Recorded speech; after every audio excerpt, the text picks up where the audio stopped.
சிவனாரின் நெற்றியில் விழுந்த ஒரு துளி நீர் பூமியில் விழுந்து மங்களன் என்று அவதாரம் எடுத்த செவ்வாய் பகவானை அதிபதியாக கொண்ட மேஷ ராசி அன்பு சொந்தங்களுக்கு வணக்கங்க. உலகத்துல எங்க மேஷ ராசி இருந்தாலும் சரி, மேஷம் இருக்கக்கூடிய இடம் செழிப்பாதான் இருக்கும். ஆனா மேஷம் வருத்தத்துலதான் இருக்கும். இது நிதர்சனமான உண்மைங்க. சோ இப்போ மேஷ ராசி யோசிக்கிறது என்னன்னா, சொல்றது என்னவோ வாஸ்தவம் தான். கஷ்டம் மேல கஷ்டம், அடி மேல அடி. என்னைக்கு நாங்க நல்லா இருப்போம்னு தெரியல, எங்க தலையில அப்படி என்னதான் எழுதிக்கிட்டு வந்தோம்னு தெரியல. பிறந்தது எதுக்கு, வாழ்றது எதுக்கு, போகக்கூடிய காலம் எப்படி இருக்கும் எதுவுமே தெரியாம ஒட்டுமொத்தமா வாழ்க்கை இருளடைஞ்ச மாதிரி இருக்கு. இதுக்கு யாராவது பதில் சொல்ல முடியுமான்னு யோசனை எல்லார்கிட்டையுமே இருக்கு. அப்படிதானங்க? சோ இந்த பதிவுங்கிறது அப்படிப்பட்ட இருட்டுக்கு வெளிச்சம் தரக்கூடிய பதிவா இருக்கும். மோசம் போனாலும் சரி, நாசமே ஆனாலும் சரி, மீண்டும் மீண்டும் உயிர்ந்தெழக்கூடிய அந்த பீனிக்ஸ் பேர்டு மாதிரி திரும்ப திரும்ப திரும்ப எழுந்து கொள்ளக்கூடியவங்க தான் மேஷராசிக்காரங்க. சோ மேஷராசிக்காரங்க எழுதி வேணா வச்சுக்கோங்க, உங்க வாழ்க்கை இப்ப நீங்க நம்ம சொல்லக்கூடிய பதிவுல எந்த இடத்துல இருக்கீங்களோ அதெல்லாம் உங்களுக்கு பொருத்தமாகுங்க. 100% இது உங்களுக்கு பொருத்தமாகும். இது பொதுவான பலன்கள். உங்க பிறப்பு முதல் இறப்பு வரைக்கும் உங்க வாழ்க்கை எப்படி இருக்க போகுது, பிரம்மன் உங்க தலையில என்ன எழுதி இருக்காரு, அதெல்லாம் தாங்க பார்க்க போறோம் இந்த பதிவுல. இனிதான் எல்லாமே ஆரம்பமாக போகுது. சோ மேஷ ராசி மேஷ லக்னம் உங்களுக்கு பொருத்தமாகுங்க. இதுல நான் மேஷ ராசிக்காரங்க ரிஷப லக்னம் அப்படின்னா நீங்க இந்த பதிவையும் பார்த்துக்கோங்க, அதோட ரிஷப ராசிக்காரர்களுக்கு வரக்கூடிய பதிவையும் பார்த்துக்கோங்க. ரெண்டுமே உங்களுக்கு பொருத்தமாகும். அப்பதான் உங்க வாழ்க்கையில என்னென்ன விஷயங்கள் நடந்துட்டு இருக்கு, என்னென்ன விஷயங்கள் நடக்க போகுது, நம்ம எந்த மாதிரியான விஷயங்களை எச்சரிக்கையா இருக்கணும், எல்லாத்தையும் கொஞ்சம் தெளிவா பார்த்துக்கணும். ஓகேங்களா? இப்ப மேஷ ராசி மேஷ லக்னம் உங்களுடைய அதிபதி செவ்வாய் இல்லையா? அப்போ மேஷ ராசிக்காரர்களுக்கு செவ்வாய் பகவானுடைய குணாதிசயங்களுக்கு உரிய பலன்கள் தான் வருமா அப்படின்னா அப்படி இல்லைங்க. இந்த ராசியில இந்த லக்னத்துல உச்சயம் அடையக்கூடிய கிரகம்னு ஒருத்தர் இருக்காருங்க. யாருன்னா நவ கிரகங்களுடைய முதல்வன்னு சொல்லக்கூடிய சூரிய பகவான். இந்த பஞ்சமாதிபதி இவங்க தாங்க உச்சம் அடையறாரு. ஒவ்வொரு லக்னத்திலேயோ ஒவ்வொரு ராசியிலேயோ எந்த கிரகம் உச்சம் அடையுதோ அதன் பண்புகளுமே பார்த்தீங்கன்னாக்கா எதிர்பாராம உங்ககிட்ட இருக்கும். இப்போ புதுசா ஒரு போன் வாங்குறோம், நம்ம இன்ஸ்டால் பண்ணுவோம் இல்லைங்களா ஆப்பை. ஆனா ஒரு சில ஆப் பார்த்தீங்கன்னா அந்த போன்ல ஆல்ரெடி இருக்கும், டிஃபால்ட்டா இருக்கும்னு சொல்லுவாங்க இல்லையா? அது போலதான். சோ மேஷ ராசிக்காரர்களுக்கு உங்களுடைய அதிபதியுடைய குணாதிசயங்கள் இருக்கிறதை விட இந்த சூரிய பகவானுடைய குணாதிசயம் சேர்த்து வருங்க. அப்போ சூரியன் உங்களுக்கு உச்சகரமாய் இருக்கிறதுனால சூரிய பகவான்னா யாருங்க, அவருடைய குணம் என்ன, எங்கேயும் முதன்மை பெற்று இருக்கக்கூடியவர். அப்படிதாங்க, உலகத்துக்கே வெளிச்சம் தரக்கூடியவர், எல்லாரும் அண்ணாந்து பார்க்கக்கூடிய ஒரு நிலையில தான் இருக்காரு. கண் கண்ட தெய்வமாக வலம் வராரு. சோ இந்த இடத்துல மேஷராசிக்காரங்க எல்லா இடத்துலயுமே முதன்மை பெற்று இருக்கணும்னு நினைப்பீங்க. தலைமை பண்பு இருக்கும், ஆளுமை திறன் இருக்கும், எதையும் ஒரு கை பார்க்கலாம் அப்படிங்கிற ஒரு குணம் ஆல்ரெடி இருந்துட்டு தான் இருக்கு. பிடிவாத குணம் இருக்கும், கோப தாபங்கள் இருக்கும். சோ மேஷ ராசிக்காரங்க மேக்சிமம் நிறைய பேர் பார்த்தீங்கன்னா கொஞ்சம் கரடு முரடான ஆளுப்பா, அட அவங்கிட்ட மனுஷன் பேசுவானா, அவளா கத்திக்கிட்டே இருப்பா, இப்படி எல்லாம் சொல்லுவாங்க. ஆனா மேஷ ராசி இப்படி இருக்கிறதுக்கான காரணம் என்ன தெரியுமா? உண்மை, நேர்மை, நாணயம். இதை தாண்டி இவங்களுக்கு எதுவுமே தெரியாதுங்க. வாயிலேயே உளறிட்டு போயிருவாங்கன்னு சொல்லுவாங்க. மனசுல ஒன்னையுமே வச்சுக்க மாட்டாங்க. சோ அதனால மேஷ ராசி நிறைய இடங்கள்ல தோல்வியை சந்திக்கிறதுக்கான அமைப்பு இதுவாதாங்க இருக்கு. சோ இப்போ எங்க இருந்தாலும் சரி முதன்மை பெற்றிருக்கணும்னு நினைப்பாங்கன்னு நான் சொல்லிட்டேன். இதே போல இவருடைய அதிபதி யாரு? செவ்வாய். இவர் யாரு? போர் கிரகம். எப்பேற்பட்ட எதிர்ப்புகள் வந்தாலும் சரி, எப்பேற்பட்ட தடைகள் வந்தாலும் சரி, தடைகளை தகர்த்தெறிந்து மேலும் மேலும் மேலே வரக்கூடிய அமைப்பு இந்த செவ்வாய் கிரகத்துக்கு இருக்குங்க. சோ இந்த அமைப்பு மேஷத்திற்கு இருக்கு. எவ்வளவு போராட்டம் வந்தாலும் சரி போராடுவாங்க. மேஷ ராசியை பொறுத்த வரைக்கும் இந்த போராட்ட காலம் ஆரம்ப காலத்துல கல்வியில வரலாம், இல்ல வறுமையில இருக்கலாம், இல்லம்மா நான் எல்லாம் பார்த்தீங்கன்னாக்கா நல்ல வசதியான குடும்பத்துல பிறந்திருக்கேன், உங்களுக்கு இந்த மன குழப்பம் வரும், சரியான முடிவெடுக்க தெரியாது, எது தேவை எது தேவையில்லைங்கிறத பிரிச்சு பார்க்க தெரியாது. சோ இந்த இடங்கள்ல உங்களுக்கு இந்த பயம், பதட்டம், இந்த மாதிரி விஷயங்கள் வரும். அப்போ இவங்க இப்படிதான் இருப்பாங்களா அப்படின்னா ஆரம்பத்துல கொஞ்சம் கீழே இருந்தாலும், அதாவது முன்னாடி சொன்னதுதான், ஒரு மன ரீதியாவோ இல்ல ஒரு கல்வி விஷயத்திலயோ இல்ல ஒரு பொருளாதார ரீதியாகவோ இவங்க கீழே இருந்தாலும் நடுத்தர வயதுல வெற்றி வருங்க. அதே போல அந்த வெற்றி வந்து பின்னாடி ஒரு பெரிய அடி விழும். அந்த பெரிய அடியில தான் நீங்க நிறைய விஷயங்களை கத்திப்பீங்க. சோ மேஷராசி இந்த இடத்துல நான் முன்னாடி சொன்ன மாதிரி உயிர்ந்தெழக்கூடிய அமைப்பு உங்களுக்கு அந்த பேர் அடியில இருந்து தான் கத்துப்பீங்க. அனுபவங்கள் மட்டும்தான் மேஷராசியை பலப்படுத்தும். உங்களை நீங்களே செதுக்கக்கூடிய இடம்ங்கிறது அந்த பெருத்த அடியில தான். சோ இப்ப இந்த ராசியோட சின்னம் என்னங்க? ஆடு. அடி விழுந்துச்சு அப்படின்னா என்ன பண்ணும்? ஆடு பின்னாடி போகும். பின்னாடி போகுதுன்னா பயந்து போகுதுன்னு அர்த்தம் கிடையாதுங்க. பின்னாடி போய் தன்னுடைய மொத்த ஆற்றலையும் சேர்த்து, அதாவது சொல்லுவாங்க ஆடு என்ன பண்ணுது, பின்னாடி போய் அப்படியே ஓடி வந்து நம்மளை வந்து முட்டை வரும். அப்படிதான் மேஷராசி விழுந்த இடத்துல இருந்து உயிர்ந்தெழுந்து சும்மா சாதாரணமா கிடையாதுங்க. மொத்த சக்தியும் போட்டு எப்படி விழுந்ததை விட வேகமா எந்திரிக்கக்கூடிய சக்தி இந்த மேஷத்திற்கு பிறவியிலேயே இருக்குங்க. ஓகேங்களா? அப்போ இந்த மேஷராசிக்காரங்க தெரிஞ்சுக்க வேண்டியது என்னன்னா, ஒரு பிரச்சனை வருதா, ஒரு கஷ்டம் வருதுன்னா எதிர்காலம் சிறப்பா இருக்குங்கிறத தெரிஞ்சுக்கணும். எல்லாத்துக்கும் மேல மேஷராசியுடைய வாழ்க்கை வந்து மற்ற ராசிக்காரர்களுக்கு உதாரணமா தான் இருக்கும். இந்த மேடு பள்ளம் இல்லாத வாழ்க்கை இருக்கா, மேடு பள்ளம் இல்லாத பாதை இருக்கான்னு சொல்ற மாதிரி வீழ்ச்சி பெற்று அதுக்கப்புறம் பெரிய அடி, அதுக்கப்புறம் வந்து வெற்றி. இப்போ ஒருத்தன் வந்து குறுக்கு வழியில போய் நல்லா சம்பாதிச்சு வச்சிருக்கான், ஏகபோக வாழ்க்கை வாழ்றான்னா அப்ப மேஷம் வந்து யோசிக்கும், எப்படிடா அந்த குறுக்கு வழியில போய் சம்பாதிச்சுட்டு இவ்வளோ நல்லா இருக்கியே, எனக்கு தான் வரமாட்டேங்குதுன்னு யோசிப்பீங்க. உங்களுக்கு வராம இல்ல, வரும், ஆனா செய்ய மாட்டீங்க. ஓகேவா? சோ மேஷ ராசியுடைய வளர்ச்சிங்கிறது நிரந்தர ஆனா மெதுவா வளர்வீங்க. ஓகேங்களா? ஆனா கட்டாயம் ஒரு நாள் நல்ல உச்சபட்ச வாழ்க்கை, உச்சபட்ச வளர்ச்சியை அடைந்தே திருவீங்க. இது வந்து உண்மை. சரிமா, நீ சொல்றதெல்லாம் ஓகே தான். இது ஒரு புறம் இருக்கிறப்ப இந்த பொதுவாவே மேஷராசிக்காரங்க ரொம்ப வந்து போல்டான ஆளுங்க. இவங்களை முன்னிலைப்படுத்தி ஒரு விஷயம் நடக்குதுன்னா சூப்பரா செஞ்சு முடிச்சிருவாங்க. ஒன்னும் இல்ல, ஒரு வீட்டுல வந்து பார்த்தீங்கன்னாக்கா மேஷராசி குழந்தை இருக்கு, இல்ல மேஷராசிக்காரங்க யாராவது இருக்காங்க அப்படின்னாக்கா ரொம்ப மந்தமா இருக்காங்க அப்படின்னா அவங்கள வந்து நீங்க திருத்தணும்னா ஒரே விஷயத்தை மட்டும்தாங்க செய்யணும். தம்பி, இதெல்லாம் வந்து யாராலையுமே செய்ய முடியாது, இந்த வேலையை நீ தான் செய்யணும் அப்படின்னு ஒரு விஷயத்தை வந்து இவங்க கிட்ட ஒப்படைச்சிட்டீங்க அப்படின்னா போதுங்க. அந்த வார்த்தை தான் அவங்களுடைய வாழ்க்கையின் ரகசியம். மற்றவங்களால முடியல, இது உன்னால மட்டும்தான் முடியும், முடியும் உன்னால மட்டும்னு சொல்லிட்டா போதுங்க, அடிச்சு தம்சம் பண்ணிடுவாங்க. பொதுவாவே மேஷத்திற்கிட்ட ஒரு பெரிய ஒரு ஆளுமை திறன் வந்து இருக்குங்க, தலைமை பண்பு. இந்த டீம் லீடர் ஆகிறது, தளபதியா இருக்கிறது, இந்த கமாண்டர், போலீஸ், ராணுவம், இந்த மாதிரி அரசாங்கம் சம்பந்தப்பட்ட விஷயங்களுமே இவங்களுக்கு அத்துபடிங்க. அரசு அதிகார பதவி எல்லாம் மேஷத்துக்கிட்ட கொடுத்தா அடிச்சு தூள் கிளப்பிடுவாங்க. ஏன்னா சூரிய பகவான் இவங்களுக்கு உச்சம். சூரியன் யாருங்க? அரசாங்கம், அதிகாரம். ஓகேங்களா? டாப் பொசிஷன்ல வந்துருவாங்க. ஓகேங்களா? இதோட இவங்களுக்கு யாராவது உதவணும்னு வராங்கன்னு வச்சுக்கோங்களேன், கடைசியில பார்த்தா அந்த மேஷம் தான் அவங்களுக்கு உதவி செஞ்சிருக்கும். இதுவுமே இவங்களுக்கு அமைப்புல இருக்கு. டே, என்ன பண்ணாலும் நான் மட்டும் இப்படி செஞ்சுக்கிட்டே இருக்கேன், அடுத்தவங்களுக்குன்னு சொல்ற மாதிரி தான் இருக்கும் வாழ்க்கை. அதாவது உழைச்சு மற்றவங்கள வாழ வச்சு தான் வந்து தேஞ்சு போன வாழ்க்கை தான் மேஷத்திற்கு உண்டு. இருந்தாலும் எப்பவுமே ஒரு விஷயத்தை ஞாபகம் வச்சுக்க வேண்டியது ரொம்ப முக்கியங்க. உழைப்பு, உயர்வு, இதை மட்டும் மேஷம் எப்பயுமே தூக்கிட்டு சுத்திட்டே இருப்பீங்க இல்லையா? அதே மாதிரி மேஷராசி இந்த தோல்வியை சந்திக்கிறாங்களே, காரணம் என்ன? நல்லவங்க, வல்லவங்க, நேர்மையானவங்கன்னு சொல்றோம். எந்த இடத்துல வந்து இவங்க தோல்வியை சந்திக்கிறாங்கன்னா வெளிப்படையா பேசுறது, மனசுல பட்டதை பேசுறது, எப்பேற்பட்ட ரகசியமா இருந்தாலும் வெட்டு ஒண்ணு துண்டு ரெண்டுன்னு பேசி கொட்டிடுறது. அது வந்து எதிரிகள் வந்து சாதகமா பயன்படுத்திக்கிறாங்க. எதனால நீங்க ஜீரோவா இருந்தா கூட ஹீரோவா மாறக்கூடிய இடம், மற்றவங்களால முடியாதது உங்களால முடியும்னு சொல்லக்கூடிய இடம். அதே நேரத்துல உங்களுடைய 6ஆம் இடம் அப்படிங்கிறது உங்க ராசியில புதன் பகவான் வராருங்க. புதன் அப்படிங்கிறது யாரு? புத்திக்கு அதிபதி. சோ புத்திசாலிகளாக இருக்கிறவங்க எல்லாருமே உங்களை ஈஸியா ஏமாத்திடுவாங்க. நம்ம ஒன்றும் இல்லை, ஒரு பல லட்சம் வச்சிருக்கேன்ப்பா அப்படின்னு நீங்கள் சொல்லிட்டீங்கன்னா இல்லாத ஒரு விஷயத்த கொண்டு வந்து உங்களை எந்த மாதிரியான விஷயத்தில் வந்துட்டு அவங்களுக்குள்ள கொண்டு வர முடியுமோ, அவங்க கைக்குள்ளே போட்டுக்க முடியுமோ, அந்த பணத்தை வந்துட்டு அபகரிக்க முடியுமோ, எல்லாத்தையுமே அவங்க ஈஸியாக பண்ணிப்பாங்க. ஸோ புத்திசாலிகள் கிட்ட ரொம்ப கவனமாக இருக்கணும். ஏமா அப்போ நாங்கள் புத்திசாலி இல்லையா அப்படின்னு கேட்டிங்கன்னா நீங்கள் அதி புத்திசாலி தான். ஆனால் உங்ககிட்ட ஏமாற்றக்கூடியவங்களா வராங்க பார்த்தீங்களா, அவங்களுக்கு இந்த ராகு பகவான் இந்த மாதிரியான உச்சபட்சமா இருந்திருப்பாங்க.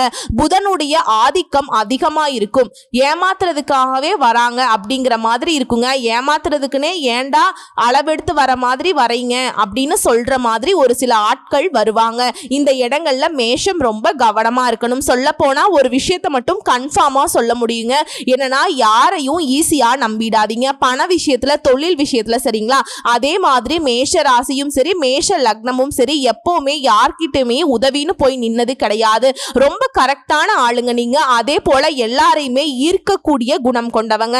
தன்னம்பிக்கை, தைரியம் அதிகமா இருக்கு. துணிச்சல் அதிகம், தேசபக்தி அதிகம். மற்றவங்களுக்கு தைரியம் கொடுக்கறதுமே நீங்க தான். மற்றவங்களுக்கு உதவிகரமா இருக்கிறவங்களும் நீங்களாதான் இருப்பீங்க. மற்றவங்களுக்கு முன்னுதாரணமா வாழ்ந்து காட்டணும்னு நினைக்கக்கூடியவங்களும் நீங்க தான். தனிக்காட்டு ராஜா மாதிரி வாழணும்னு நினைப்பீங்க. சுதந்திர வாழ்க்கை வாழ ரொம்ப அதிகமா ஆசைப்படுவீங்க.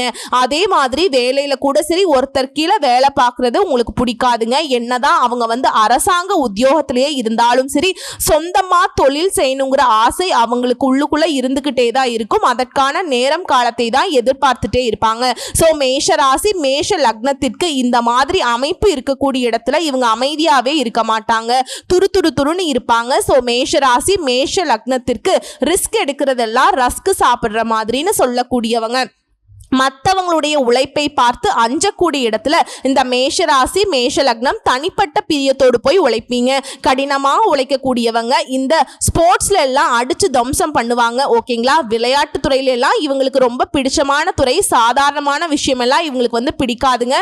கடினமான விஷயத்தை, மற்றவங்களால சாதிக்க முடியாத விஷயத்தை சாதிக்கணும்னு நினைக்கிறதுல ரொம்ப ரொம்ப துடிப்பா இருக்கக்கூடியவங்க.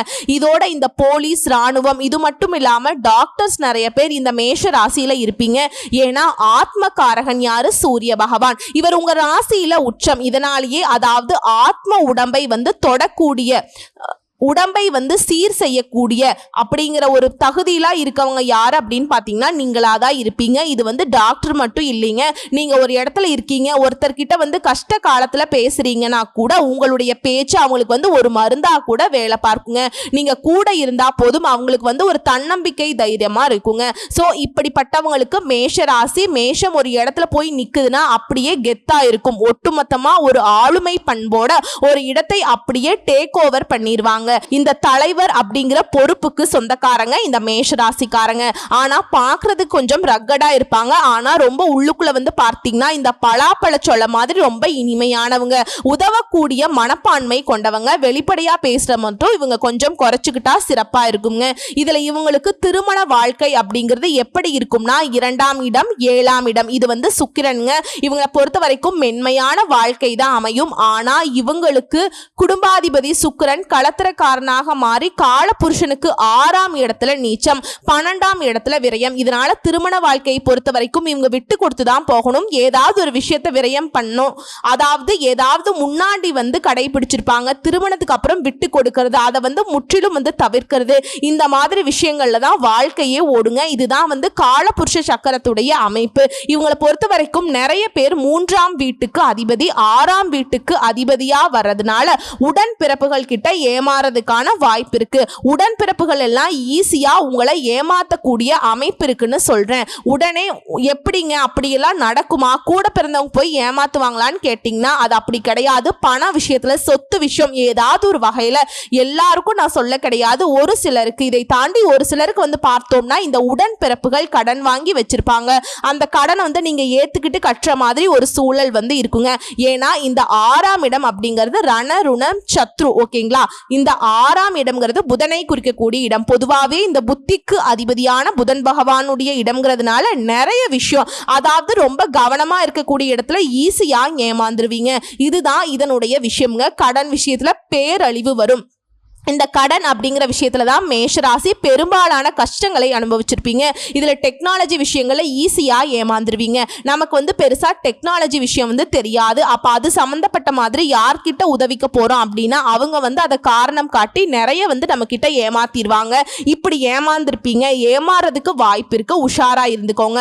அதே மாதிரி கடன் வாங்குறது, அது சம்பந்தப்பட்ட விஷயங்கள்ல மற்றவங்களுக்கு கடன் வாங்குறது, கொடுக்கறது, இந்த கேரண்டி கையெழுத்து போடுறது, இந்த மாதிரிலாம் வேண்டாங்க, படிச்சு பார்க்காம போடுவோம்.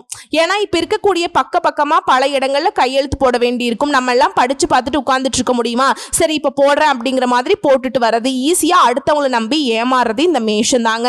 சோ இந்த மாதிரியான விஷயங்கள்ல கவனமா இருக்கணும். ஏன்னா 6ஆம் இடம் புதன் உச்சம்ங்க. இந்த 6ஆம் இடத்திலேயே சுக்கிரன் நீச்சம். சோ இதனால கடன் சம்பந்தப்பட்ட விஷயத்துல கவனமா இருக்கணும். ஒரு சிலருக்கு அந்த கடன் பிரச்சனையால கூட வாழ்க்கை துணையை பிரியறதுக்கு அதிக வாய்ப்புகள் இருக்கும். சொல்ல போனாக்கா மேஷராசிக்காரங்க மேக்சிமம் இந்த கடன் பிரச்சனையால கூட இந்த டிவோர்ஸ் நிறைய ஆகியிருக்கும். இப்ப என்ன பண்ணலாம், இதுல இருந்து நம்ம வெளியே வரதுக்கு இவங்க 4ஆம் வீட்டு அதிபதி 2ஆம் வீட்டுல இருக்கிறதுனால தாயுடைய அன்பு, தாயுடைய அரவணைப்பு மேஷராசிக்கு ஈஸியா கிடைக்கும். குழந்தைகள் மீது அதிக பாசமும் வச்சிருப்பீங்க. இந்த மேஷராசிக்காரங்க ஒரு தாயா இருக்காங்க அப்படின்னாக்கா அவங்களே தாயாவும் இருப்பாங்க, தந்தையாவும் இருப்பாங்க. ஏன்னா புத்திகாரகன் பூர்வீகத்தை குறிக்கக்கூடிய கிரகம் யாரு? சூரியன். இவங்களுக்கு ஜென்ம ராசியிலேயே உச்சம் பெற்று இருக்கிறதுனால குழந்தை வளர்ப்புல அதிகமா ஆர்வம் இருக்கும். நிறைய திட்டங்கள் வச்சிருப்பீங்க. குழந்தை வளர்ப்புல நிறைய ஆசைகள் இருக்கும். இந்த நேரத்துல இவங்க குருவால வழி நடத்தக்கூடிய, இல்ல இவங்களே குருவாக இருந்து ஒரு சிலருக்கு வழிகாட்டி இருந்தாங்கன்னா அவங்களால குடும்ப வாழ்க்கை குருவால பிளஸ் ஆன விஷயங்கள் நடக்கும். ஆனா அவங்களே தொழிலுக்கு ஏதாவது ஆலோசனை சொல்றாங்க அப்படின்னா அது மேஷத்திற்கு பலிக்காது.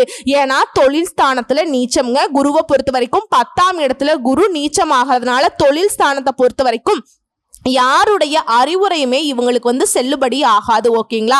இதே போல செவ்வாய் என்ன பண்றாரு, அதே 10ஆம் இடத்துல இருக்காருங்க. செவ்வாய்ங்கிறவர் ஜீவனஸ்தானத்துல உச்சம் பெற்றிருக்கிறது கடினமான உழைப்பை வெளிப்படுத்தக்கூடிய இடம். ஓகேங்களா? 10ஆம் இடத்துல செவ்வாய் மட்டும் இருக்காரா அப்படின்னா அவர் கூடவே சனி பகவானும் கூட இருக்காருங்க. இப்ப என்ன பண்றது, சனியோட வீட்டுல செவ்வாய் உச்சம். செவ்வாய்ங்கிறவர் போராட்ட குணம் கொண்டவருங்க. சனி பகவானை பொறுத்த வரைக்கும் நிறைய தோல்விகளை கொடுத்து, அசிங்கத்தை கொடுத்து, அவமானத்தை கொடுத்து அதுக்கப்புறம் வெற்றியை கொடுக்கிறாருங்க. அந்த வெற்றிக்கு பிறகுதான் எங்க நம்ம விழுந்தோம், எங்க நம்ம எழுந்தோம், ஏன் இவ்வளவு கஷ்டப்பட்டோம் இப்படிங்கிற பெரிய அனுபவமே மேஷத்திற்கு கிடைக்கும். சொல்ல போனா அனுபவசாலிங்கிற அளவுல பெரிய பெரிய புக் எழுதிடுவீங்க. சாமி எப்படி பிறந்தோம், எப்படி வளர்ந்தோம், எப்படியெல்லாம் வாழக்கூடாது, எப்படியெல்லாம் கஷ்டம் வரும், இப்படி கஷ்டம் வந்தா எப்படி மாறணுங்கிற அளவுக்கு வாழ்க்கைக்கான ஒரு டிக்ஷனரி எழுதக்கூடிய அளவுக்கு மேஷராசிக்காரங்க வாழ்க்கை பாடம் அப்படிங்கிறது மற்ற ராசிகளுக்கு உதாரணமாவே வந்துருங்க. அந்த அளவுக்கு அனுபவசாலிங்க நீங்க. ஓகேங்களா? பெரும்பாலும் மேஷராசி நிறைய இடங்கள்ல விட்டு கொடுப்பீங்க. அதனாலேயே கெட்டு போனதே கிடையாது. குறுக்கு வழியில போறவன் நல்லா இருக்காங்கிற மாதிரி அவனுடைய வளர்ச்சி ஒரு வருஷத்துலயோ ஒரு மாசத்துலயோ ஒரு நாள்ல கூட இந்த ராகு பகவானுடைய ஆதிக்கம் அதிகமா இருக்கு. ஒரே நாள் எல்லாம் உச்சம் பெற்றிருப்பாங்க. அவனுடைய வளர்ச்சி கம்பேர் பண்றப்ப மேஷராசிக்கு வளர்ச்சிங்கிறது மெதுவா இருந்தாலும் நிரந்தரமானதுங்க. உயர்வுங்கிறது நிச்சயமா வருங்கிறது மட்டும் உறுதியா சொல்ல முடியும். சோ எல்லாமே ஓகே, வாழ்க்கையில இதுதான் நடக்குது, இதுதான் நடக்க போகுதுங்கிறத தெரிஞ்சுக்கிட்டோம். சோ இந்த கஷ்டங்களை நாங்க கடந்து வரதுக்கு என்ன பண்ணணும், ஏதாவது வழி இருக்கா அப்படின்னா கோப தாபங்களை சுத்தமா தவிர்க்கணும். வெளிப்படையா பேசுறத சுத்தமா தவிர்த்தே ஆகணும். அதே போல ஆரோக்கிய விஷயம் வந்துருச்சுன்னா நீங்க கோபத்தை குறைச்சிட்டாவே போதும். இந்த பிடிவாத குணத்தையும் விட்டணும். பிபி, உடல் உஷ்ணம், நரம்பு சம்பந்தப்பட்ட பிரச்சனைகள் எல்லாம் வராம பாத்துக்கலாங்க.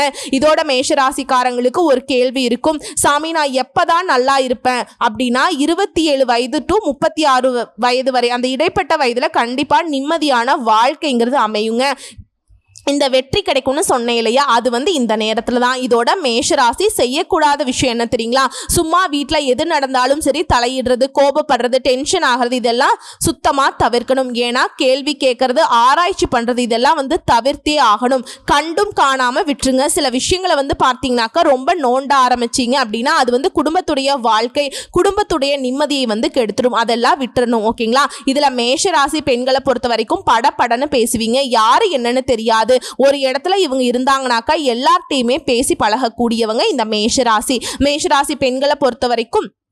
பெண்களா இருக்கவங்க எல்லாம் புரிஞ்சுக்க வேண்டிய விஷயம் என்னன்னாக்கா, மேஷராசி பெண்களை பொறுத்த வரைக்கும் படன்னு பேசக்கூடியவங்க. அது ஆணா இருக்கட்டும் பெண்ணா இருக்கட்டும், யார்கிட்ட பேசுறாங்க அப்படின்னா கூட தப்பா நினைச்சுக்காதீங்க. தப்பா நினைச்சா அந்த குடும்பம் கெட்டு போயிடும். அவங்களுடைய குணாதிசயம் இதுதான். சோ மேஷராசி பெண்கள் உங்களுடைய கணவர்கிட்ட இந்த வீடியோ பதிவை போட்டு காட்டுங்க. உடல் உபாதைகள் இருக்கு, இது எல்லாத்தினால இருந்து வெளியே வரணும், இந்த கஷ்டகாலம் மாறணும், ஏதாவது பரிகாரம் இருக்கா அப்படின்னு கேட்டீங்கன்னா பவள ரத்ன கற்களை பயன்படுத்துறது உங்களுக்கு நல்லது. ஏன்னா ஒரு சிலர் வந்து சொல்லுவாங்க. இந்த குழந்தைகள் வந்து பார்த்தீங்கன்னாக்கா மேஷராசி குழந்தைகள் பிடிவாதமாக இருக்காங்க, ஒரு மாதிரி எதை சொன்னாலும் கேட்க மாட்டேங்கிறாங்க அப்படின்னு சொல்லுவாங்க இல்லையா. ஸோ அவங்கள பொறுத்த வரைக்கும் இந்த குரு பகவானுடைய மஞ்சள் புஷ்ப ராகம் இந்த ரத்தினத்தை அணிவதன் மூலம் இந்த குழந்தைகளுடைய டென்ஷன், கோபம், பிடிவாதம் எல்லாமே குறையுங்க. அதை வந்து எப்போ அணியணும்னாக்கா 6ஆம் தேதி மற்றும் 6ன்னு கூட்டு தேதி வரக்கூடாதுங்க. அந்த நாட்களை பார்த்து தவிர்த்துட்டு மீதி இருக்கக்கூடிய நாட்களில் அணிஞ்சுக்கலாம். அதனால வாழ்க்கை வந்து ஒரு ஆக்கப்பூர்வமாக இருக்குங்க. ஒரு ஆற்றல் மிக்கவர்களாக மேஷராசி மாற முடியும். குழந்தைகளுக்கு மட்டும் இல்லைங்க, பொதுவாக மேஷராசிக்காரங்க 6லிருந்து 60 வயது வரைக்கும் ஆண்கள் பெண்கள் எல்லாருமே அணியலாம். இதோட இந்த மேஷராசியில 5ஆம் இடம் மட்டும் 9ஆம் இடம் இது வந்து பார்த்தீங்கன்னாக்கா நெருப்பு ராசிங்க. நெருப்புங்கிறது இந்த 5ஆம் இடம் அப்படிங்கிறது வந்து சிம்மம். நீங்கள் நிரந்தரமான வாழ்க்கையில் உயர்வை பெறணும், கோயில் வழிபாடு இருந்தால் சொல்லுங்க. அப்படின்னாக்கா சிவ வழிபாடு உங்களுக்கு நல்லதை கொடுக்குங்க. ஜோதி வழிபாடு, திருவண்ணாமலை இந்த மாதிரி, அதே போல் வீட்டில் வந்து யாகம் நடத்துறது, அதே போல் யாகம் நடக்கக்கூடிய இடங்களில் போய் கலந்துக்கிறது, இந்த மாதிரி செய்வதனால மேஷத்திற்கு அதிர்ஷ்டம் உண்டாகும், நினைச்சது நடக்கும். இந்த கோபதாபங்கள் எல்லாம் வந்து கட்டுக்குள்ள வரும். இதே மாதிரி தியானம் பண்ணுறது, உடற்பயிற்சி பண்ணுறது, யோகா பண்ணுறது, இந்த மாதிரியான விஷயங்களை மேஷராசி ஈடுபட்டு தான் ஆகணும். விட்ட குறை தொட்ட குறைங்கிற மாதிரி கோபத்தாபங்களை விட்டுறணுங்க. யோசிக்காம எதையுமே பண்ணக்கூடாது, படப்படன்னு பேசக்கூடாது. முடிஞ்ச அளவுக்கு வெட்டு 1 துண்டு 2 பேசுறதை தவிர்த்தே ஆகணும். மனசுல ரகசியம் காக்குற அளவுக்கு மேஷம் உயர்வுக்கு போகும். இதுதான் ஒரே தீர்வுங்க. ஓகேங்களா. இதோட மேஷ ராசிக்கு மேஷ லக்னத்துக்கு பிரம்மன் எழுதிய தலைவிதி இப்படிதான் இருக்கு. இப்ப மேஷ ராசி இந்த கால புருஷ சக்கரத்தை வச்சு பார்க்கும்போது உச்ச நீச்ச பலன்களே இதுதாங்க. எந்த இடத்துல நீங்க எச்சரிக்கையா இருக்கணும், 6ஆம் இடம்ங்கிறதுல எச்சரிக்கையா இருக்கணுங்க. கடன் சம்பந்தப்பட்ட விஷயம், சொத்து சம்பந்தப்பட்ட விஷயம், இந்த மாதிரி லீகலான எந்த விஷயங்களா இருந்தாலும் சரி கவனமா இருக்கணும். என்னமா செவ்வாய் அதிபதி, ஒருத்தவங்க சொத்து வாங்கணும், ஏகபோக வாழ்க்கை வாழணும்னா செவ்வாய் தான் உரியவர். அவரே வந்துட்டு எங்களுக்கு பாதிப்புனா என்ன அப்படின்னு கேட்டீங்கன்னா அவரே அதிபதியாவும் இருக்காரு, அஷ்டமாதிபதியாவும் இருக்காருங்க. அதனால உங்களுக்கு வந்து சொத்து சம்பந்தப்பட்ட பிரச்சனையில எப்பவுமே கவனமா இருக்கணும்னு சொல்றேன். திரும்ப திரும்ப சொல்றது, எச்சரிக்கையா இருக்கக்கூடிய இடங்களே கடன், சொத்து, சகோதரர்கள் விஷயத்துல எப்பவுமே கவனமா இருங்க. இதை மட்டும் உஷாரா கையாண்டுட்டீங்க அப்படின்னா மேஷத்திற்கு வாழ்க்கையில வெற்றிங்கிறது நிச்சயமா இருக்கும். அனுபவங்கள் எல்லாமே உங்களுக்கு அதிர்ஷ்டங்களாக மாறும். உங்களுக்கு முருகப்பெருமானுடைய வழிபாடுங்கிறது கை மேல் பலன் கொடுக்கக்கூடிய விஷயம்ங்க. இந்த கையில வெண்ணெயை வச்சுட்டு நெய்யுக்கு அலைறான்னு சொல்லுவாங்க இல்லையா, அந்த விஷயத்துல மேஷராசி முருகப்பெருமானை வழிபாடு செய்யாம எந்த தெய்வத்தை வழிபாடு செய்தாலும் பெருசா மாற்றம் வராது, ஏற்றம் வராது. வேலுண்டு வினையில்லை, மயிலுண்டு பயமில்லை. வேலும் மயிலும் உங்களுக்கு துணை இருக்கு. வெற்றிவேல் முருகனை கெட்டியா பிடிச்சுக்கோங்க. வெற்றிவேல் முருகன் உங்களுக்கு துணை வருவார். வரக்கூடிய வாய்ப்புகளை மட்டும் கரெக்டா பயன்படுத்திக்கோங்க. நன்றி, வணக்கம்.